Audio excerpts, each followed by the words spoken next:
I look down on him because I am upper class. I look up to him because he is upper class. But I look down on him because he is lower class. I am middle class.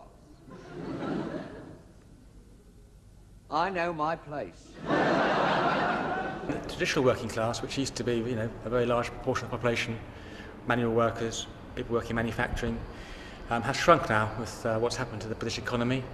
In our survey, they're only about 15% of the population, tend to be quite old, tend to be in their 60s, so it's a group which seems to be kind of ageing out, and they've been supplanted by this precariat group at the bottom, and also a group who we call the emergent service workers, who are young people, often quite well qualified, often have quite good social networks, but they are currently in quite insecure work, not well paid, and they're not really able to command a kind of middle class status.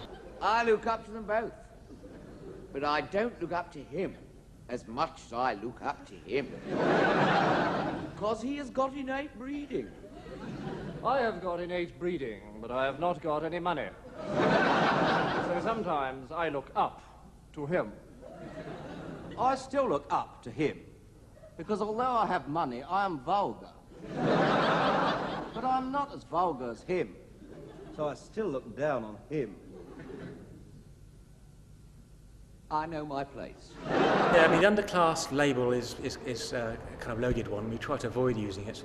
And the notion of the underclass implies that these are people who are quite a small proportion of the population, often ethnic minorities, and seem to be kind of a problem group. For us, we prefer the term precariat, because it recognises the fact that many of the people in this class aren't living in urban areas or likely to get involved in criminal activity. In fact, they're found in many parts of the UK, not just in big urban areas. The majority of them are white people, they're not ethnic minorities.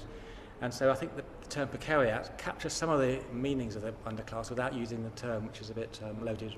The established middle class are quite a large group, 29%, and they are, if you like, the typical middle class group. They often meet at university, often working in the professions of management, well paid, secure, own their own homes.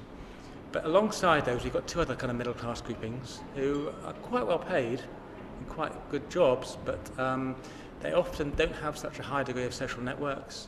They often haven't been to university or been highly qualified, so they're an indication perhaps that people can climb the ladder without necessarily pursuing the conventional middle class route of A-levels and university.